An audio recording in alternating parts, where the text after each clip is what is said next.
Last two questions. The lady over here. Right. I've been told that women in Islam wear a veil because in this way men will treat them respectfully. But I see the veil as a form of oppression because why should they have to cover themselves because of the weakness of men? Shouldn't they be treated with respect regardless? Could you please explain the veil, and did Mary have to wear a veil?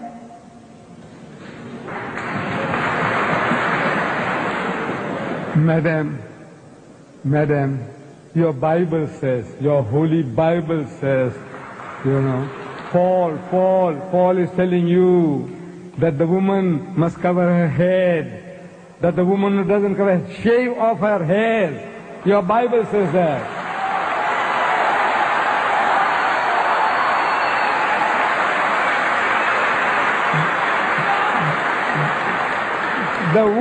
The woman who bares her hair says, shave them off.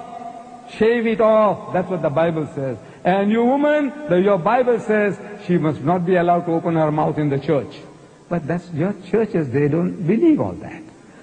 And your people don't believe in that. So you are inviting trouble. Because of this, in America, in New York, no woman is safe after dark. No woman is safe. In France, during daytime, women have been raped in the street, and people just walk by, looking the fun. Say, maybe they're enjoying themselves.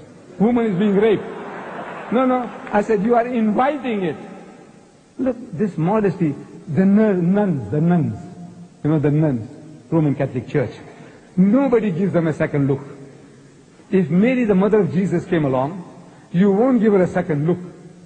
But my dear sisters, those women on your Gold Coast at Scarborough and all that with bikinis and tangas and G-strings, look,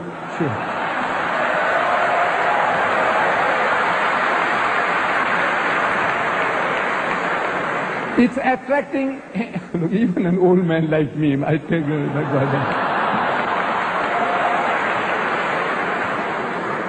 if I went there, I tell you, I'll be burning inside. I'm telling you, look, this is the nature of man. God made us like that.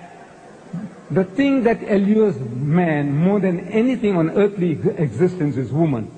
Do you know that? I don't know. The Quran says. زُيِّنَ لِلنَّاسِ حُبُّ الشَّهْوَاتِ مِنَ النِّسَاءِ. Fear in the sight of men is the love of things they covet. Number one, مِنَ النِّسَاءِ, women. وَالْبَنِينَ, then sons. I got 11 sons. I can make my own football team. It makes me feel proud. I got 11 sons, my own football team, my own cricket team. وَالْبَنِينَ. And number three, وَالْقَنَاطِرِ الْمُقَنْطَرَةِ مِنَ الذَّهَبِ وَالْفِضَّةِ, and hoarded heaps of gold and silver, and wealthy land, and horses branded for excellence, and all this. This is the list that is given in the Quran. Number one, women.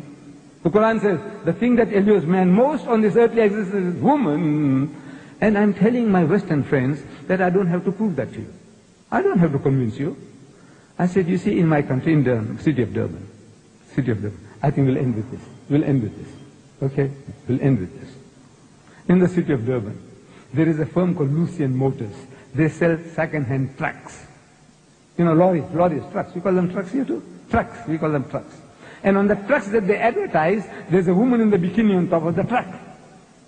Then G. Knots, they sell farm implements. And on the tractors that they advertise, there's a woman in the bikini on top of the tractor. I'm asking these Westerners, I say, what has a woman in the bikini got to do with a second-hand truck or with a tractor? Except the man. You see, the woman is being dangled, so you'll read the advert. And BMW, I don't know, you have BMWs here. It's a motor car supposed to be a little better than the Mercedes-Benz. I'm not in the market for it. You see, I started with the Volkswagen Beetle. I did 120,000 miles, and I had to change for another Beetle, and another Beetle, and another Beetle. Then they stopped making the Beetles. The Volkswagen Beetle. They started the Golf. So I had to buy Golf number 1, Golf number 2. I'm still not in the market for a BMW. But I am forced to read this advert. In my newspaper, I see a BMW motor car.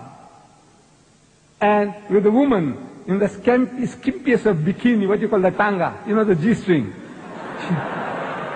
She's standing in front of the motor car. and it's written at the bottom, test drive her now.